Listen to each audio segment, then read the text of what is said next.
আজকের ভিডিওটি শুরু হচ্ছে প্রায় অনেকটা বেলা থেকে। এখন আমি যাচ্ছিলাম স্নান করতে। স্নান করেই খেতে বসে পড়েছি। আর আজকে যেহেতু রবিবার তাই রান্না হয়েছিল মাটন।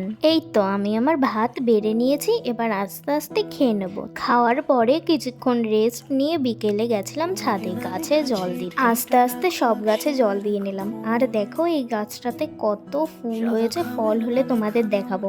আর আরো একটা জিনিস দাঁড়াও, এই যে আমাদের এই রেড রাসবেরি গাছটাতে রাসবেরিগুলো লাল হতে শুরু করেছে আর নতুন নতুন অনেক পাতাও গজাতে শুরু করেছে। তারপর সন্ধ্যাবেলায় রেডি হচ্ছিলাম। আগের দিনই বললাম যে টিচার্স ডে পালন করব, তার জন্য আমি রেডি হচ্ছিলাম। তো আজকে আমি এই জিন্স আর এই টপটা পরেছি। দাঁড়াও ফাইনাল লুকটা দেখাচ্ছি। এই তো আমি এবার পুরো রেডি। তো আমাকে কেমন লাগছে একটু কমেন্ট করে জানিও। তারপরে গেছিলাম বাচ্চাদের জন্য একটু বিরিয়ানি আনতে।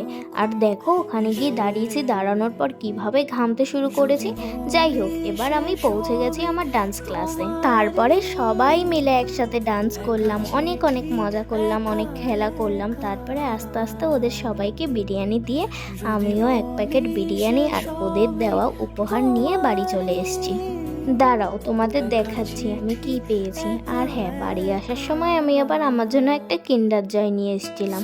এই তো দেখো কি সুন্দর হাতে লেখা নোটস, এগুলো আমার পড়তে খুব ভালো লাগে। আর এটার মধ্যে ছিল একটা ফটো ফ্রেম আর ওগুলো ছিল পেন। তো আমার এই ভিডিওটি কেমন লাগলো একটি কমেন্ট করে জানিও। যদি ইউটিউব থেকে দেখে থাকো তাহলে সাবস্ক্রাইব, আর ফেসবুক থেকে দেখে থাকলে ফলো করে দিও। দেখা হচ্ছে নেক্সট ভিডিওতে, ততক্ষণের জন্য টাটা।